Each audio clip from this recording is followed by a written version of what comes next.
¿Qué tal chicos? ¿Cómo están? Vamos a continuar con nuestras clases en línea.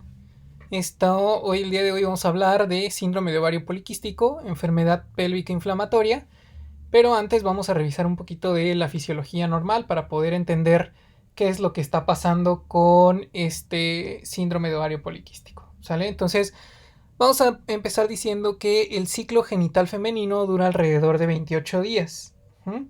Se puede llegar a considerar normal que dure entre 21 y 35 y este se va a dividir en tres fases. Hemorrágica o menstrual, proliferativa y secretora. ¿Sí?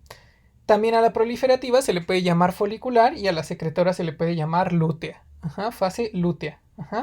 Entonces el día que comienza el sangrado menstrual se va a considerar el día 1 del ciclo, ¿sale? Entre los días 1 y 3 va a tener lugar la menstruación o fase hemorrágica. A partir del día 4 comienza la fase proliferativa que durará hasta la ovulación aproximadamente en el día 14 y a partir de ahí comienza la fase secretora que termina cuando se inicie la fase hemorrágica del siguiente ciclo. Más o menos el día 28, ¿sale? Entonces tenemos ahí ya la duración de las tres fases, vean, la hemorrágica o menstrual del día 1 al 4, la proliferativa del 4 al 14 y la secretora del 14 al 28, ¿sí? Para el correcto funcionamiento de los ovarios, pues vamos a necesitar del eje hipotálamo, hipófisis, ovario, ¿sí? Entonces en el hipotálamo se va a producir GnRH, que es la hormona liberadora de gonadotropinas.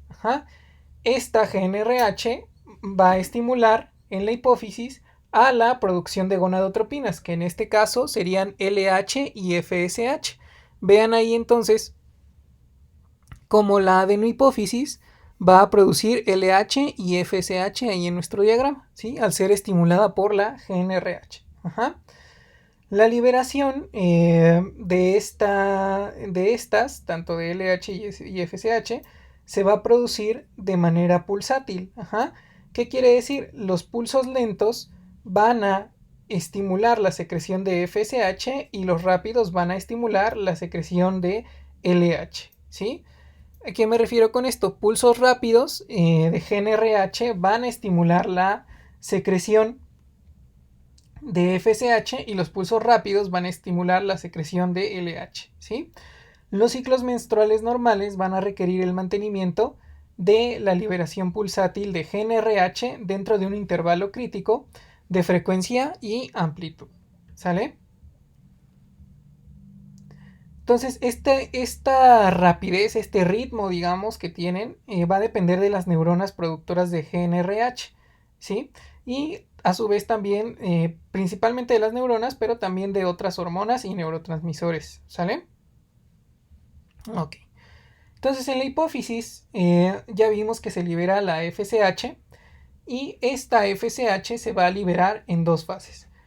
Una primera, que sería, digamos, una fase de meseta pequeña, que se libera en la primera mitad de la fase proliferativa y tiene como misión el crecimiento el crecimiento folicular y la selección del folículo dominante. Es decir, la FSH, cuando veamos el ciclo ovárico, va a determinar cuál de todos esos folículos, es decir, el folículo que más capte FSH, va a ser aquel que se desarrolle y aquel que emita un óvulo para que sea este óvulo el que salga y pueda ser fecundado durante la ovulación, ¿sí? Por lo tanto, la FSH en su segundo pico va a suceder justo antes de la ovulación, ¿sí? Y en ese segundo pico sus acciones van a ser que estimule el crecimiento de la capa granulosa en el folículo que ha sido seleccionado. Ahorita vamos a ver la capa granulosa. Va a inducir la actividad de una enzima que se llama aromatasa en estas células de la granulosa y estas células van a convertir los andrógenos en estradiol, ¿sale? Por tanto, la FSH estimula la producción de estrógenos en el folículo ovárico y al aumentar los receptores de FSH en la granulosa, la FSH va a ser inhibida por la inhibina folicular y los estrógenos y por lo tanto, gracias a la FSH, se inhibe la propia FSH. es decir, por un mecanismo de retroalimentación negativa. Entonces vean ahí, ¿no? Tenemos aquí a nuestra FSH que estimula las células de la granulosa, ajá, y una vez que estas células de la granulosa se ponen a andar, se echan a andar gracias a la FSH, vean entonces, los andrógenos están llegando, ajá, a esas células y se van a convertir en estrógenos. Ajá. Vean acá las células de la granulosa, entonces junto con la producción de estos estrógenos van a inhibir, ajá, la producción de GnRH hasta el hipotálamo, y con la inhibina van a llegar a la hipófisis para inhibir esa secreción de FSH. Es decir, tenemos una retroalimentación negativa. Por otra parte, la LH va a tener un solo pico. Ajá. Este pico va a ser el pico ovulatorio, ya que va a ser desencadenado por los estrógenos. Por lo tanto, la ovulación va a ser el resultado directo de este pico de hormona luteinizante. Si no hubiera este pico de hormona luteinizante, entonces no tendríamos ovulación. ¿Sale? ¿Qué funciones va a tener entonces la hormona luteinizante? Va a estimular el crecimiento de la teca. Vean entonces aquí en el ovario tenemos las células de la teca. Ajá. Estas células van a producir andrógenos y con un adecuado balance de LH, entonces estos andrógenos se van a ir hacia las células de la granulosa para producir estrógenos, y esto va a favorecer la luteinización del folículo tras la ovulación. ¿Sí? Es decir, que ese folículo se degenere y no haya ningún problema. ¿Sale? En el ovario va a contener algunos de más o menos 500.000 folículos. Ajá. Y estos folículos se van a llamar folículos primordiales. Ajá. De los cuales alrededor de pues únicamente 400 llegarán a ovular. ¿Sí? Ok. Entonces hasta aquí tenemos que dentro de las hormonas femeninas tenemos la FSH y la LH, el estrógeno y la progesterona, y como factor liberador desde el hipotálamo la GnRH. Muy bien, entonces tenemos aquí ya de lo que hablábamos anteriormente, ¿no? Tenemos que, por ejemplo, al liberarse, ¿no?, la FSH, ¿ah?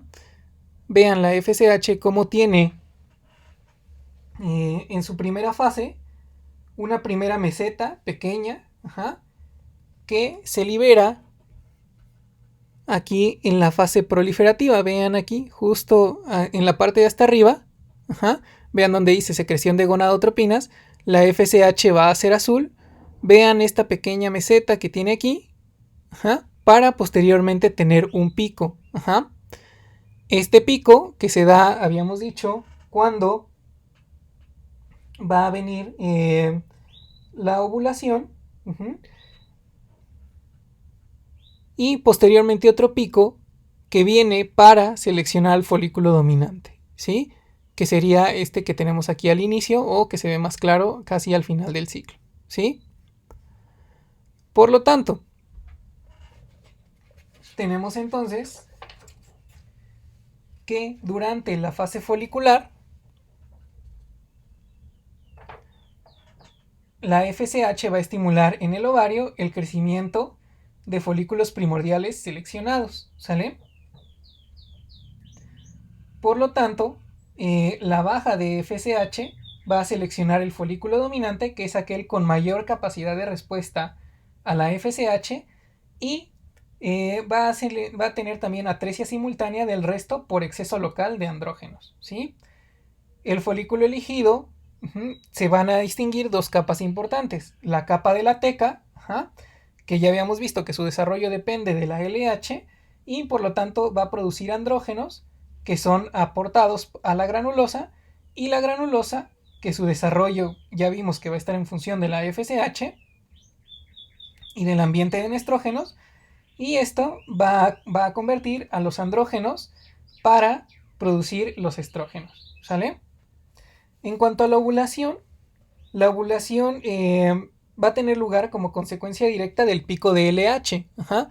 Vean entonces ahí, tenemos ahí más o menos en el día 14 el pico de LH, ajá, y tenemos la ovulación justo en ese día, ¿sí? Puede variar en la aparición, no necesariamente tiene que ser el día 14, puede ser el día 11 y el 23, y el pico de estradiol va a disparar el pico de LH y por lo tanto este pico de LH va a provocar de 10 a 12 horas la ovulación. Entonces, se necesitan para la ovulación tanto un pico de LH, vean hasta la parte de arriba, como viene en la parte morada, el pico de LH, y un pico de FSH para que se genere la ovulación, ¿sí? Posteriormente vendría la fase lútea y tras la ovulación, entonces el folículo se va a colapsar, ajá, y este se va a convertir en el cuerpo lúteo. Uh-huh. Esta fase más o menos dura de 13 a 15 días y el cuerpo lúteo va a ser el lugar de producción de progesterona y también sintetiza otras sustancias como en pequeñas cantidades, ajá, pero de todas maneras lo más importante aquí es el lugar donde se da lugar la producción de progesterona, ¿sí? Por lo tanto, una vez teniendo estos estrógenos, vean aquí la curva de estrógenos, cómo va eh, en aumento, ajá, hacia la fase de luteólisis. Los estrógenos van a inducir a la luteólisis, es decir, la desaparición del cuerpo lúteo, con su aumento en la concentración, ¿sale? Lo que va a generar una inhibición de la síntesis de progesterona y la capacidad de unión a la LH, ¿sí? Que se ve aquí en donde dice secreción de hormonas ováricas. Vean entonces como el estrógeno, que vendría siendo la parte amarilla, ajá, ese estrógeno, vean cómo sube cercano a la ovulación, aumenta junto con los picos de FSH y LH, posteriormente baja y vuelve a aumentar hacia el final para la luteólisis. Uh-huh.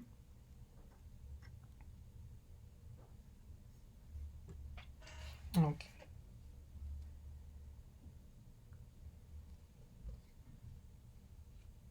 Ok, entonces hasta aquí vamos bien con todo el ciclo, ¿sí?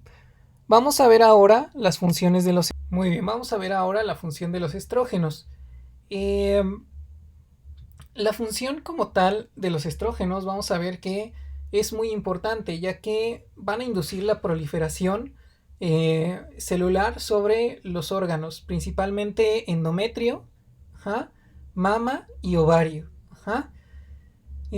Van a tener también cierto efecto preventivo de la enfermedad cerebrovascular, ya al mejorar la circulación, y sobre el endometrio van a actuar de manera coordinada junto con los gestágenos, uh-huh, para la maduración de este endometrio, ¿sí? Los estrógenos también van a actuar con diversos grupos celulares del organismo, especialmente algunos relacionados, pues ya sabemos, con la actividad sexual o la función endocrina. Ajá. Como vemos ahí en la diapositiva, entonces sobre la vagina van a inducir el engrosamiento de ese epitelio vaginal, ¿sale? Este epitelio vaginal que al entonces engrosarse se va a formar, uno de los cambios que ocurren en la adolescencia va a ser que este epitelio vaginal vaya teniendo cada vez más capas de células para que se logre una maduración de ese tejido. Es por eso que las pacientes, por ejemplo, menopáusicas, de repente pueden, o posmenopáusicas, pueden llegarnos a referir que tienen sensación de sequedad en la vagina. Ajá, porque al haber una disminución en los estrógenos, el epitelio de la vagina se va haciendo más delgado, las glándulas como tal de lubricación van lubricando cada vez menos y esto da una sensación de resequedad en la vagina, ¿sale? Entonces, el estrógeno va a impactar como tal a todo el aparato genital femenino.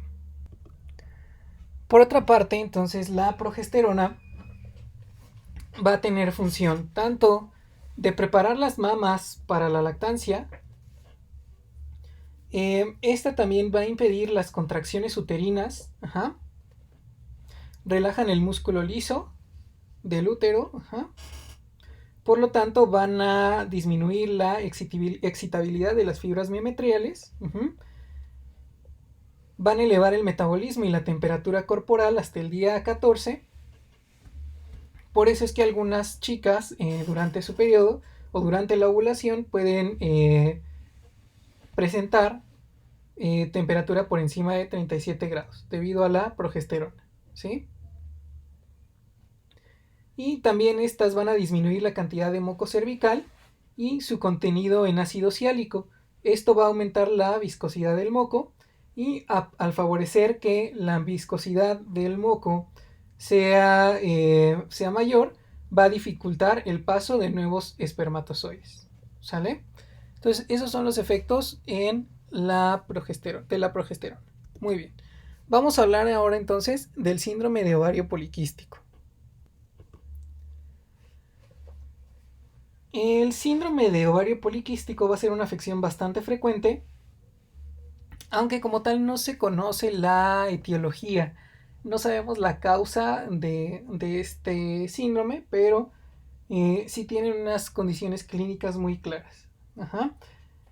Tiene una incidencia más o menos del 3 al 7% de las mujeres en edad reproductiva y es un cuadro clínico que se caracteriza por ciclos anovulatorios, esterilidad en ocasiones, obesidad, hirsutismo o androgenización. ¿Sale? En cuanto a las alteraciones hormonales, va a estar aumentada la LH con niveles de FSH bajos o inferiores a lo normal, por lo que la relación LH-FSH es mayor y hay un incremento leve en los andrógenos, ajá, con un aumento de la estrona y descenso del estradiol. ¿Sale? Ok.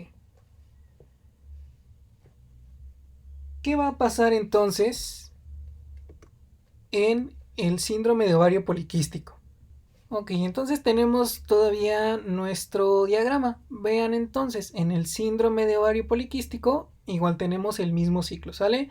La GnRH se libera por el hipotálamo, estimula la adenohipófisis y esta libera LH y FSH. Ajá.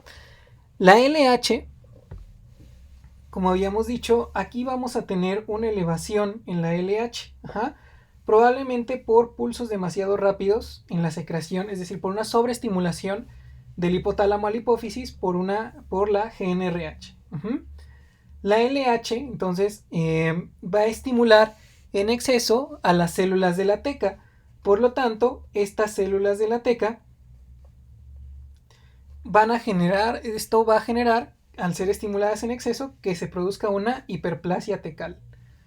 Esta hiperplasia va a generar una sobreproducción de andrógenos, uh-huh, y a su vez estos andrógenos van a ser convertidos en estrona en la grasa periférica, ¿sale? Por lo tanto, esto va a aumentar la situación de obesidad en relación con el exceso androgénico en la paciente, ¿sale? Entonces, la insulina normalmente estimularía la actividad de las células de la granulosa, es decir, esta insulina estimularía que esas células de la granulosa convirtieran el andrógeno en estrógeno, ¿sale? Pero en las mujeres con ovario poliquístico hay una insulinoresistencia. Ajá. Por lo tanto, si estas células son resistentes a la insulina, no van a poder ser estimuladas y esto va a contribuir al aumento de andrógenos al no poder estos ser transformados en estrógenos al nivel de la granulosa, ¿sí? La obesidad, por otra parte, va a agravar el grado de resistencia a la insulina y va a constituir también un factor importante de mantenimiento de la anovulación crónica, ¿sí? Entonces, eso es lo que pasa. Ajá. Tenemos entonces en el síndrome de ovario poliquístico resistencia a la insulina, por lo tanto, estas células de la granulosa no van a poder convertir todos estos andrógenos en estrógenos. Clínicamente, ¿cómo se van a presentar? la esterilidad en un 73% de los casos. La paciente va a querer y no se va a poder embarazar. Va a poder tener también trastornos menstruales. Puede comenzar la menstruación de forma normal o puede tener también algo que se llama baches amenorreicos, es decir, puede menstruar un mes, puede pasar 2, 3, incluso 6 meses sin menstruar, ¿sale? Va a tener hirsutismo. El hirsutismo hace referencia a acantosis nigricans, obesidad y acné acompañados en ocasiones de alopecia, ¿sí? El hirsutismo también va a generar una distribución masculina de vello. Vean ahí a la paciente que tiene ahí su acné, pero vean cómo esta distribución masculina, como si tuviera barba, esa paciente, ¿sale? Entonces, pacientes que llegan a tener barba, bigote, ¿sí? Debido a el hirsutismo del ovario poliquístico, ¿sí?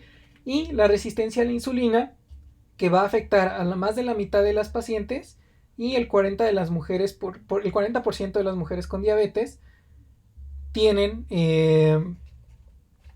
esta resistencia a la insulina, ¿sale? Diagnóstico prácticamente es clínico. El laboratorio, con relación, evaluando la relación LH-FSH, que debe ser mayor a 2.5, están elevadas, tanto testosterona libre, la dihidroepiandrostenediona y androstenediona están elevadas. La progesterona está ausente en la segunda mitad del ciclo, que es cuando habíamos dicho que es cuando tenía que estar elevada. Y en la ecografía puede haber 12 o más folículos. La ecografía es el ultrasonido. Puede haber 12 o más folículos con diámetros de 2 a 9 milímetros o un volumen ovárico mayor a 10 mililitros, ¿sí? La resistencia a la insulina, que son todos estos datos de acantosis nigricans.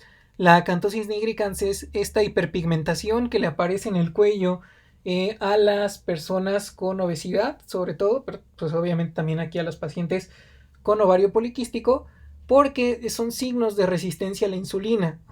Al haber un hiperinsulinismo, entonces se desencadenan factores de crecimiento y eso hace que esa piel crezca y se vea así hiperpigmentada, ¿sale? También podemos tener síndrome metabólico por las mismas alteraciones condicionadas por la obesidad y la resistencia a la insulina. En cuanto al tratamiento, lo que podemos, o la primera línea de tratamiento es tanto la modificación de los hábitos higiénico-dietéticos, es decir, aumento de ejercicio, crear un déficit calórico. ¿Y esto por qué? Porque el ejercicio aumenta los transportadores de glucosa, aumenta los transportadores de glucosa, por lo tanto, las células van a ser más sensibles a la insulina, ¿sale? Entonces, esta es la primera línea de tratamiento, dieta y ejercicio, para el síndrome de ovario poliquístico. Sin embargo, si a pesar de que hay una dieta o un tratamiento, no hay una respuesta favorecedora, entonces se pueden utilizar anticonceptivos orales. Si hay hirsutismo, podemos utilizar anticonceptivos orales. Si hay oligomenorrea y o amenorrea, podemos utilizar anticonceptivos orales también. Si se hace una resistencia a la insulina, podemos utilizar metformina. Y si de plano, a pesar de todo esto, falla, podemos utilizar citrato de clomifeno o gonadotropinas. Bien importante aquí que el síndrome de ovario poliquístico no se opera, ¿sale? Antes se operaba, pero ahorita ya no, entonces mucho cuidado, ¿sale? El síndrome de ovario poliquístico no se opera. Ok, entonces hasta aquí el síndrome de ovario poliquístico. Vamos ahora con la enfermedad pélvica inflamatoria. Que esta, pues bueno, es una infección del útero, trompas y ovarios debido a infección bacteriana ascendente desde el tracto genital inferior. Los principales agentes, el principal en la mayoría de los casos va a ser Chlamydia trachomatis. Sin embargo, también se puede encontrar a Neisseria gonorrhoeae y Actinomyces israelí. ¿Cómo se va a dar? Pues bueno, va a haber una inflamación del endocervix con diseminación ascendente y endometritis de la infección. Factores de riesgo, pues bueno, tener una infección de transmisión sexual ocasionada por algunos de estos organismos que ya vimos. El uso de DIU, el uso de DIU porque si se coloca mal o si hay algún mal uso, ya sea durante la colocación o después por la paciente que no haya ido a revisarse y que el DIU siga ahí y por alguna razón se haya movido, entonces se ha visto que a través de los hilos del DIU la infección puede subir hacia el útero, ¿sale?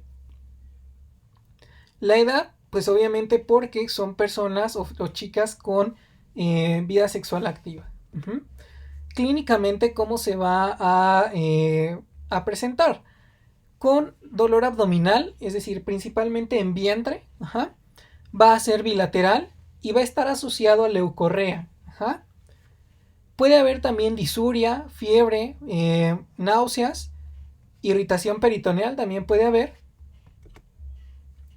Y en cuanto al diagnóstico, tenemos criterios mayores y criterios menores. En cuanto a los criterios mayores, el dolor sería uno. El dolor a la movilización cervical en la exploración, es decir, cuando estemos haciendo la especuloscopía de la paciente, le va a doler el hecho de que yo toque o mueva ese cuello cervical. El dolor anexial, es decir, cuando esté revisando abdomen y esté revisando la región del vientre, el tocar cerca del ovario o mover esa zona le va a generar mucho dolor a la paciente. Y si a pesar de que ya hicimos todo eso, presenta eso y el ultrasonido no nos arroja datos de alguna otra enfermedad. En cuanto a los criterios menores, puede haber fiebre de 38 grados o más, leucocitosis mayor a 10.500, una velocidad de sedimentación globular elevada y la infección por Neisseria o clamidia, ¿sí?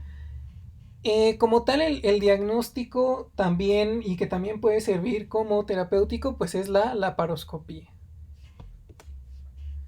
En cuanto al tratamiento, pues podemos utilizar varios antibióticos, la ceftriaxona, cefotaxima, clindamicina y gentamicina, la doxiciclina o ya la última opción que afortunadamente cada vez está más en desuso por la efectividad de los antibióticos, pues la cirugía, ¿no? Y pues hasta aquí estas dos patologías. Es nuestra última clase, espero estén muy bien, chicos. Disfruten su cuarentena y pues ya nos estamos viendo para el examen y la entrega de calificaciones. Saludos.